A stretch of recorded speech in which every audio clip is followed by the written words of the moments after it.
Hey, what's up, guys? It's gearmoauto. Got a 2012 Chevy Camaro. Doing front brakes on it. I'm just gonna show you how I did mine. And yeah, so first you want to come over here and we got to punch out these pins that are holding this spring in. There's one on the top, one on the bottom, and you punch it out through this side, the front. Get yourself a punch like this or something other like, and we're gonna tap out those pins. I'm going to show you just how it looks like here. So you're just going to go up to it, put it in there, punch it out. You don't want to try to make the hole bigger in the caliper, so try to get something that's, skinny and fits in there just to pop them out. They don't got to go all the way out, just kind of out of the spot, and then we'll take some pliers here and pull them out the rest of the way.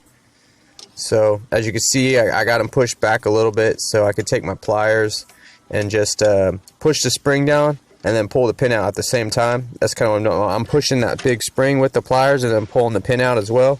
And then once it's out a little bit over here, you could just pull it out with the pliers. I wouldn't put the pliers on that black end part though, because you don't want to like crush that that black part. Yeah, the spring, it shouldn't pop out on you, but just be cautious of it. It should stay in here, but just be cautious. Pull the pads apart a little bit and you can get that spring out.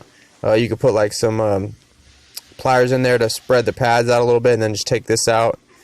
Again, be careful because it's under tension. So when we put it back in, it'll go back in like this. I'll show you at the end. And then your pads should slide out. If not, you could kind of like wiggle them and then they'll come out. So I'm not replacing my pads. I'm just resurfacing the rotor and putting the pads back in. But if you were doing a pad slab, you could just put your new pads in right here. Make sure the calipers are compressed. Get yourself a tool to push all the calipers at the same time to compress them. I'll show you the tool towards the end of the video. So let's see, if you're going to take the rotor out, you got to get this caliper off. So the caliper comes off right here on these 18mm bolts. So I got my air pack gun. Don't touch these bolts right here, these torque bolts. If you take those out of the caliper, it's going to destroy the caliper. So the only bolts you want to mess with is these 18mm bolts. That's all. You don't mess with any of those bolts that are in the caliper. So I got my air gun here. You could use a wrench. It'll be kind of tight, but you can still do it. It's gonna be 18mm. I'm gonna go ahead and get these out. Just get these out, and obviously save the bolts. You're gonna reuse them. If you're using a wrench, you're just gonna have to muscle it a little bit. All right. So I got this out. Support your caliper. I got my little coat hanger. I made a little hook thing with it. The caliper is light, so it can hold it. Get this bolt out, this Torx bolt right here. This is the only one, and then your rotor should come off. If it's stuck, put a nut on the stud, and then hit it from the back with a rubber mallet. Not a real hammer, just a rubber mallet, and then it should come off. So I go ahead and I just went and resurfaced mine with this on the car lathe. If you're going to take yours to a auto parts store to get it machined or whatever, go ahead and do that. And then when we come back, we're going to put the caliper bracket back on. I line mine back up, and now I'm putting the 18mm bolts back in with my gun here, and then I will torque it to the proper torque with a torque wrench. I'll do that off camera so I'm not burning up time.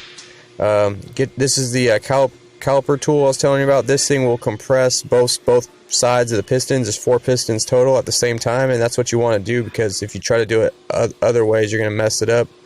Got a little bit of lube on the top and bottom of my pad.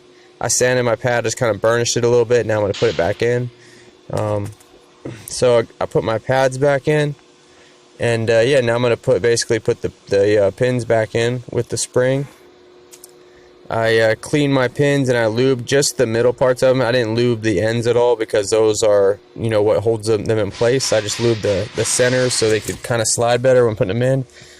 Put my top one in first, and then I put my spring in. I just ran my spring underneath it, and then I'm going to just hold my spring down and put my bottom pin in. This is what it should look like when you're done. And then my pins aren't all the way in. I'm going to tap them with this hammer to get it in. And then what I'm going to do also is take a punch and hit them from here and make sure they really get in there. Those things should be pretty much flush with the caliper, almost like beneath the surface. So as you can see here, I already hit mine with the punch, and it's pretty flush with the caliper. It's not poking out at all. You're gonna want to make sure that's done right, because you don't want these things falling out on you when you're driving around. And that's it, guys. So hope this video helped you out. It's kind of like a quick tutorial, nothing like too in detail. But yeah, please like, comment, subscribe. I'll see you next video.